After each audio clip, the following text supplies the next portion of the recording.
sevgisiz bir toplum olmamızın asıl sebebi bizim maalesef evlerimiz, kendi yuvalarımız. Yuvalarımızda sevgi yok. Koca karısına seni seviyorum demiyor. Kadın kocasına seni seviyorum diyemiyor. Demiyor yani. Çeşitli nedenlerle demiyor. Baba çocuğuna demiyor, anne çocuğuna demiyor, kardeş kardeşe demiyor. Hiç kimseye seni seviyorum demiyor.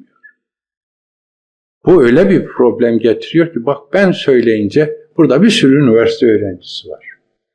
Hemen şöyle kafaları sallanacak biliyor.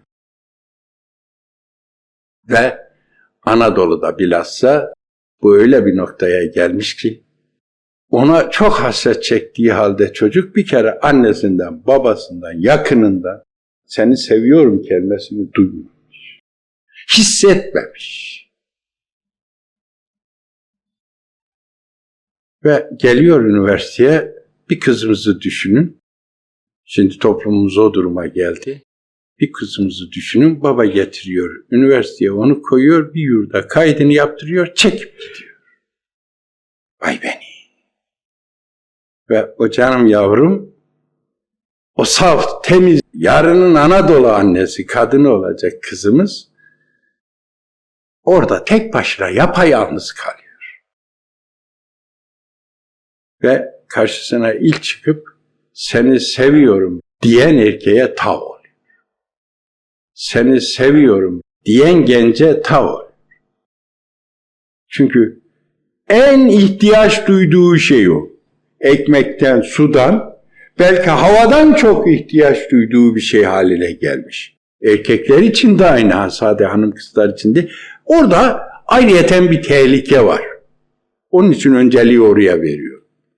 Ya orada ayrı bir tehlike var.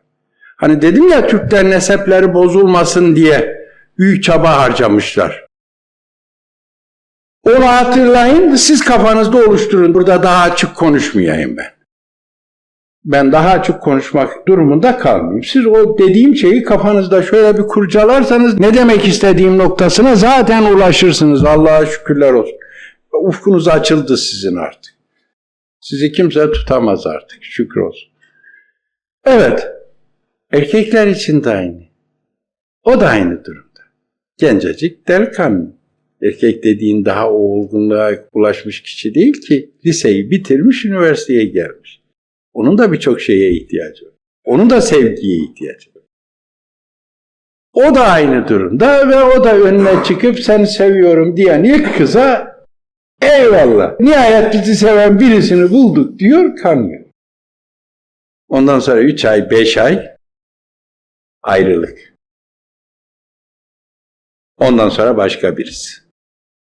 Onun içinde. Ben hanım kızlarımıza bir konuşmamı hatırlayın. Bir konuşmamda dedim ki, kızım dedim Allah rızası için onurunuzu koruyun ne olur. Onurunuza dokundurtmayın ne olur.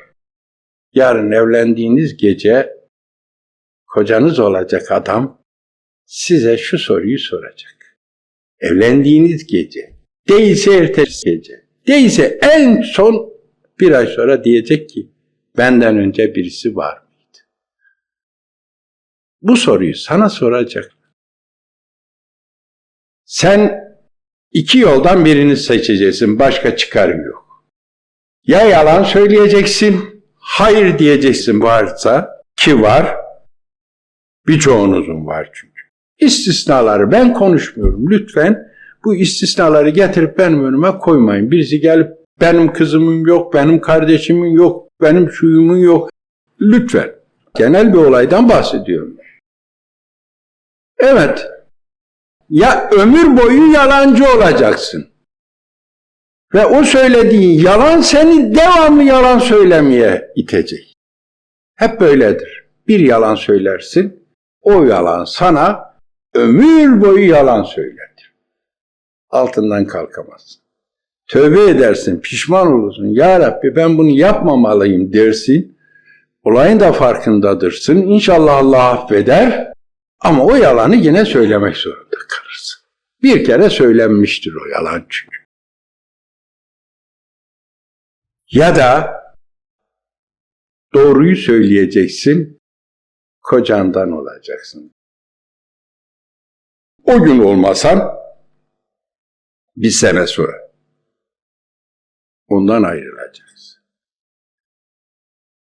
Ben bu sözü söylediğim zaman inanın ki o çocuklar şöyle hepsinin kafası düşüyor beni dinleyen insan. Üniversitelerde biliyorsunuz ben çeşitli yerlerde onlarla görüşüyorum, konuşuyorum. İşte şimdi oradan topladım, getirdim buraya. Evet, şunu bilmiş olun. Bizim buna bir çare üretmemiz lazım derhal. Bunu bir şekilde her yerde konuşup insanların önlem alması için ne gerekiyorsa onu yapmamız lazım. Bu alışkanlığımızdan kurtarmamız lazım. Çocuğumuzu kucağımıza alıp sevmemiz lazım. Çocuğumuzu kucağımıza alıp kulaklarını patlatırcasına zarını seni seviyorum diye bağırmamız lazım. Vallahi çözüm bu. Allah rızası için bu gece gidin eşinize, hiç sebep yok ya sarılın, seni çok seviyorum deyin. Ve ona deyin ki Allah rızası için çocuklarımın hepsine, ben işteyim, o kadar belki onlarla ilgilenemiyorum, en az 10 kere sarıl, kızıma da oğluma da seni çok seviyorum de. Bu bizim başımıza çok büyük bir bela olarak geliyor.